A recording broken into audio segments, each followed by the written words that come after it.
Assalamualaikum warahmatullahi wabarakatuh. Ketemu lagi dengan Ibu Isma di mata pelajaran PPKN. Nah, pada pertemuan kali ini kita akan melanjutkan pertemuan sebelumnya, yaitu bagian B, kedudukan dan fungsi Kementerian Negara Republik Indonesia dan lembaga pemerintahan non-kementerian. Nah, ini dibagi menjadi 3 bagian. Yang pertama, kedudukan, tugas, dan fungsi kementerian. Klasifikasi kementerian di Indonesia. Yang ketiga, lembaga pemerintahan non-kementerian. Yang pertama kita bahas tentang kedudukan, tugas, dan fungsi kementerian. Sistem pemerintahan yang dianut Indonesia adalah sistem presidensial.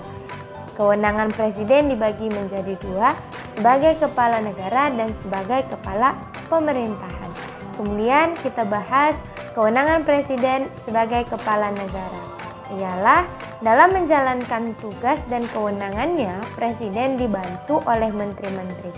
Kementerian adalah perangkat pemerintahan yang membidangi urusan tertentu dalam pemerintahan dan bertanggung jawab kepada presiden. Ini tercantum pada Undang-Undang Nomor 39 Tahun 2008. Nah, keberadaan Kementerian Negara Republik Indonesia diatur secara tegas dalam pasal 17 Undang-Undang Dasar Negara Republik Indonesia tahun 1945. Apa aja isinya? Yang pertama, presiden dibantu oleh menteri negara. Yang kedua, menteri-menteri itu diangkat dan diberhentikan oleh presiden. Yang ketiga, setiap menteri membidangi bagian tertentu dalam pemerintahan. Yang keempat, pembentukan, pengubahan, dan pembubaran kementerian negara diatur dalam undang-undang.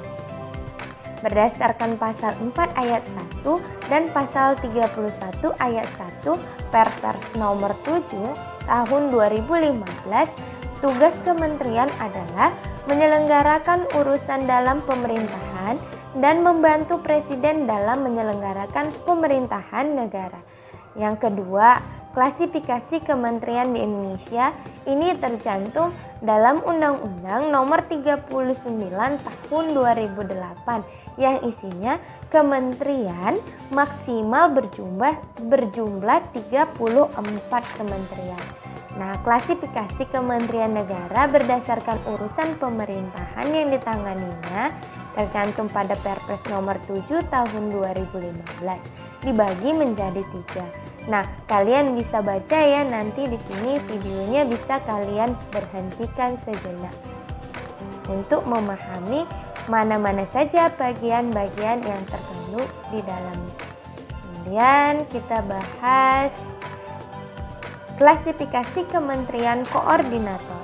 Nah, ini dibagi menjadi 4 bagian, yaitu Kementerian Koordinator Bidang Politik, Hukum, dan Keamanan dibagi menjadi 8 bagian. Kedua, Kementerian Koordinator Bidang Perekonomian yang terbagi menjadi 10 bagian. Yang ketiga, Kementerian Koordinator Bidang Pembangunan Manusia dan Kebudayaan terbagi menjadi 8 bagian. Yang terakhir, Kementerian Koordinator Bidang Kemaritiman dibagi menjadi 4 kementerian. Nah, selanjutnya lembaga negara non-kementerian atau disingkat dengan LPNK. Ini adalah lembaga negara yang dibentuk guna menjalankan tugas pemerintahan tertentu dari presiden. Kepala LPNK berada di bawah serta bertanggung jawab secara langsung kepada presiden melalui atau pejabat setingkat menteri yang mengkoordinasikannya. Nah, ini dibagi menjadi beberapa bagian ya.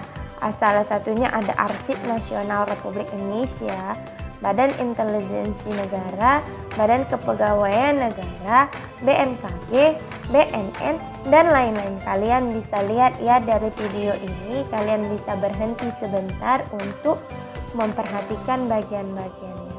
Kemudian sampai di sini dulu pertemuan kita hari ini. Kita sambung di minggu depan ya. Wassalamualaikum warahmatullahi wabarakatuh.